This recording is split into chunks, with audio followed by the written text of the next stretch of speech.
नमस्कार। आज हम पढ़ेंगे खनिज संसाधन वितरण एवं उपयोग भाग तृतीय। हम खनिज संसाधनों के बारे में अध्ययन कर रहे थे और क्योंकि ये खनिज संसाधनों का जो चैप्टर है वो काफ़ी बड़ा है तो इसको श्रृंखला में बनाया गया और इसी श्रृंखला का तृतीय जो भाग है उसके बारे में आज हम अध्ययन करने वाले हैं।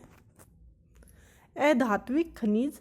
अभी तक हमने जो खनिज पढ़े थे वे थे धात्विक खनिज, यानी वे खनिज जिनमें धातुएं पाई जाती है वे धात्विक खनिज कहलाते हैं और जिनमें धातुएं नहीं पाई जाती वे अधात्विक खनिज कहलाते हैं। तो आज के जो चैप्टर में हम अधात्विक खनिजों के बारे में अध्ययन करेंगे। इनमें उर्वरक खनिज, रत्न खनिज, रासायनिक खनिज आदि शामिल किए जाते हैं। अभ्रक, नमक, पोटाश ये सभी जो है प्रमुख अधात्विक खनिज हैं। सबसे पहले बात करते हैं अभ्रक के बारे में। अभ्रक एक प्रमुख अधात्विक खनिज है। अभ्रक एक पारदर्शी, परतदार, लचकदार एवं चमकदार अधात्विक खनिज है। ये इसकी भौतिक विशेषताएं हैं। ये पारदर्शी होता है, इसमें कई परतें पाई जाती है और इसमें लोचनीयता पाई जाती है और ये काफ़ी चमकीला होता है। यह ताप एवं विद्युत का कुचालक होता है। रासायनिक संरचना के आधार पर अभ्रक एस की 3 किस्में हैं जो आपको दिखाई दे रही है। सबसे पहली जो किस्म है इसकी वो है मस्कोवाइट। मस्कोवाइट को पोटास अभ्रक के नाम से भी जाना जाता है और इसके अलावा इसे सफ़ेद अभ्रक भी कहते हैं। दूसरी है फ्लोगोपाइट, इसे मैग्नीशियम अभ्रक कहते हैं और ये कई कलर्स में पाया जाता है, यानी ये बहुरंगी होता है, लेकिन ज़्यादातर ये पीत रंग में यानी पीले रंग में पाया जाता है। तीसरा है इसमें बायोटाइट। ये मैग्नीशियम लोह अभ्रक होता है और ये काला और गहरे हरे रंग का पाया जाता है। और इसके अलावा पैरागोनाइट, लैपिडोलाइट आदि अन्य हैं। उपयोग की दृष्टि से यदि देखा जाए तो मस्कोवाइट एवं फ्लोगोपाइट जो अभ्रक हैं उनका ज़्यादा यूज़ किया जाता है, इनको ज़्यादा विशेष महत्व दिया जाता है। अभ्रक जिन चट्टानों में पाया जाता है उसे उन चट्टानों को पैग्माटाइट कहा जाता है और ये पैग्माटाइट जो चट्टानें होती हैं ये फेल्सपार या क्वार्ट्ज खनिजों का सम्मिश्रण होती है, इनके साथ में पाई जाती है।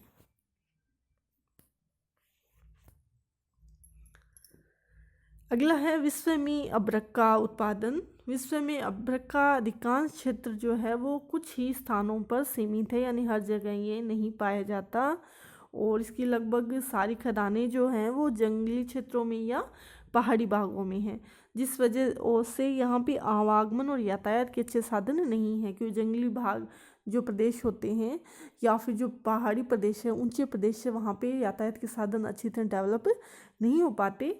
और वैश्विक स्तर पे यदि अभ्रक के भंडारों की बात करें तो विश्व में अभ्रक के सबसे अधिक भंडार हमारे देश भारत में है और भारत के अलावा रूस, ब्राज़ील, कनाडा, दक्षिण पूर्वी अफ्रीका, संयुक्त राज्य अमेरिका, रोडेशिया, मैक्सिको इन देशों में भी अभ्रक का उत्पादन किया जाता है।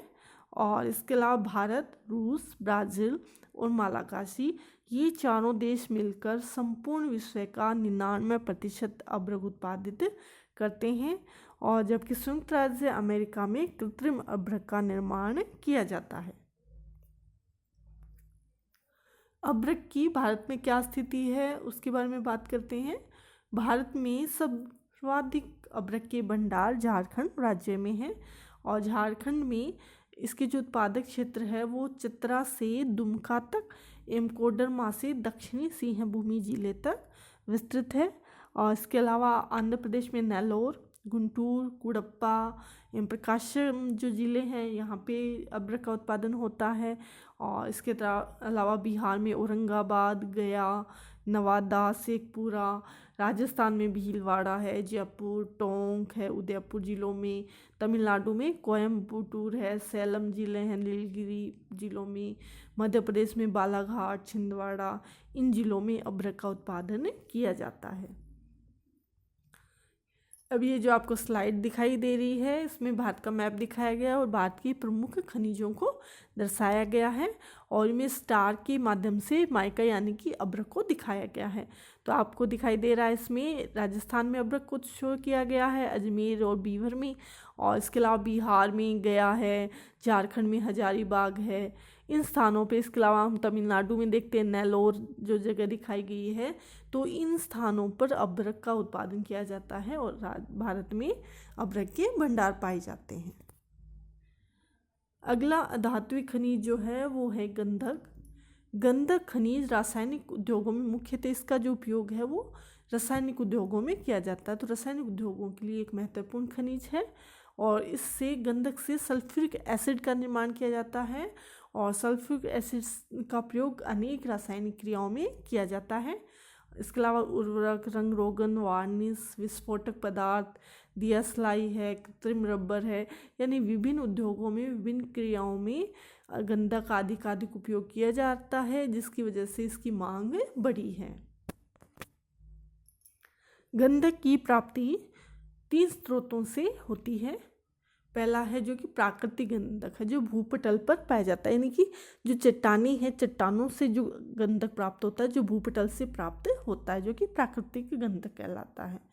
पृथ्वी की आंतरिक भूभाग से प्राप्त गंधक, पृथ्वी का जो आंतरिक भाग है उसमें काफ़ी मात्रा में गंधक पाया जाता है और कई जो ज्वालामुखी क्षेत्र हैं या इस क्षेत्र जहाँ पे गर्म जल के झरने हैं, सोते हैं, तो उनमें कई ऐसे होते हैं जिनमें कि जो पानी निकलता है वो गंधक युक्त होता है। तो पृथ्वी के आंतरिक भूभाग से भी गंधक प्राप्त होता है, ये भी एक गंधक प्राप्ति का प्रमुख स्रोत है। और इसके अलावा प्राकृतिक गैस का जब निष्कर्षण होता है तो वहाँ से भी गंधक की प्राप्ति होती है। तो जो गंधक की जो प्राप्ति है वो 3 प्रकार से होती है: चट्टानों के माध्यम से, पृथ्वी के आंतरिक भूभाग से, तथा प्राकृतिक गैस के निष्कर्षण के समय। गंधक का विश्व वितरण, यानी कि किन किन देशों में गंधक का उत्पादन किया जाता है, इसके भंडार हैं। विश्व में गंधक का अधिकांश उत्पादन विकसित देशों में होता है, यानी जो डेवलप कंट्रीज है उनमें इसका उत्पादन किया जाता है। संयुक्त राज्य अमेरिका विश्व का 22% गंधक, ये अभ्रक दिखाई दे रहा है लेकिन इसकी जगह गंधक होगा, गंधक उत्पादित कर विश्व का प्रथम उत्पादक देश है। यानी कि विश्व में सर्वाधिक गंधक का उत्पादन किस देश के द्वारा किया जाता है? संयुक्त राज्य अमेरिका, और ये एक विकसित देश है। इसके अलावा मैक्सिको की खाड़ी के तटीय भाग में स्थित टेक्सास एवं लुजियाना जो राज्य हैं, ये मैक्सिको की खाड़ी के तटीय भाग में स्थित है, संयुक्त राज्य अमेरिका एक प्रमुख राज्य हैं। इनमें टेक्सास और लुजियाना जो है यहाँ पे गंधक का उत्पादन किया जाता है। इसके अलावा कनाडा एवं जर्मनी मिलकर विश्व का 40% गंधक उत्पादित करते हैं। फ्रांस के दक्षिणी पश्चिमी भाग में स्थित लेक क्षेत्र, रूस एवं जापान का जो ओकायामा क्षेत्र है, यहाँ पे भी गंधक के भंडार हैं और गंधक का उत्पादन किया जाता है। अगला धात्विक खनिज है पोटाश।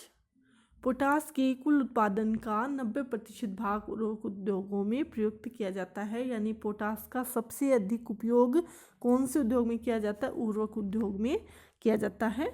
इसके अलावा रंगाई, चर्म शोधन, कांच के उद्योग में, साबुन उद्योग, दिया सिलाई उद्योग तथा विस्फोटक पदार्थों का जो निर्माण है इसमें भी पोटाश का प्रयोग किया जाता है। अब बात करते हैं पोटाश का वैश्विक स्तर पर वितरण, किस प्रकार का उत्पादन किस प्रकार का है। पोटाश के कुल उत्पादन का 36% जो है वो कनाडा में उत्पादित होता है। इसके लिए कनाडा का वैश्विक स्तर पर उत्पादन में प्रथम स्थान है। इसके अलावा संयुक्त राज्य अमेरिका का भी प्रमुख स्थान है। संयुक्त राज्य अमेरिका के नेब्रास्का एवं उटा राज्य जो है प्रमुख उत्पादक हैं। न्यू मैक्सिको के राज्य में स्थित कासनाथ क्षेत्र है जो है वो प्रमुख उत्पादक है। इसके अलावा रूस में यूराल प्रदेश के पश्चिम भाग में स्थित सिलिका युक्त क्षेत्र जो है वह मृत पोटाश उत्पादक क्षेत्र है। इसके अलावा जर्मनी, बेलारूस, स्पेन, ब्रिटेन आदि देशों में भी पोटाश का उत्पादन किया जाता है। यदि भारत की बात करें तो भारत में पोटास के जमाव मुख्य रूप से पंजाब, झारखंड एवं राजस्थान राज्य में पाया जाता है। अगला अधात्विक खनिज है रॉक फॉस्फेट। फॉस्फेट का अधिकतम उपयोग रासायनिक उर्वरकों के निर्माण में किया जाता है। तो पोटास के भांति ही रॉक फॉस्फेट जो है वह भी उर्वरक उद्योग के लिए महत्वपूर्ण है। और फॉस्फेट अधिकतर फॉस्फराइड, फॉस्फेट प्रधान चूना पत्थर, हड्डियों के चूरे एवं लोह भट्टियों के अपक्षय से प्राप्त होता है। यदि रॉक फॉस्फेट का विश्व वितरण की बात करें यानी वैश्विक स्तर पे किन किन देशों में ये पाया जाता है, इसके भंडार उत्पादन होता है। संयुक्त राज्य अमेरिका विश्व का 33% से भी अधिक फॉस्फेट उत्पादित कर विश्व का प्रथम उत्पादक देश है। यानी सबसे अधिक रॉक फॉस्फेट का उत्पादन संयुक्त राज्य अमेरिका करता है। विश्व का लगभग 1/3 यहाँ पश्चिमी भाग में स्थित राज्य ऊटा, इडाहो, मोंटाना, वायमिंग प्रमुख राज्य हैं। और रूस जो है वो दूसरा वृहद उत्पादक देश है। और रूस में मॉस्को जो क्षेत्र है इसमें रॉक फॉस्फेट का उत्पादन किया जाता है।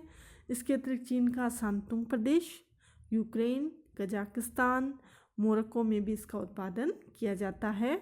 भारत में हिमालय का जो मसूरी क्षेत्र है वहाँ पे रॉक फॉस्फेट काफ़ी पाया जाता है और यही भारत का प्रमुख उत्पादक क्षेत्र है। तो इस प्रकार हमने जो प्रमुख अधात्विक खनिज हैं जिनमें धातुएं नहीं पाई जाती उनके बारे में आज हमने अध्ययन किया। तो इस श्रृंखला में धात्विक खनिज और अधात्विक खनिज हमने पढ़े। अब अगले जो पार्ट में हम देखेंगे कि वैश्विक स्तर पे जो ऊर्जा संसाधन है वो किस प्रकार वितरित है, कौन कौन से प्रमुख ऊर्जा संसाधन हैं, किन किन देशों में ये पाए जाते हैं, इनके बारे में डिटेल से अध्ययन करेंगे। धन्यवाद।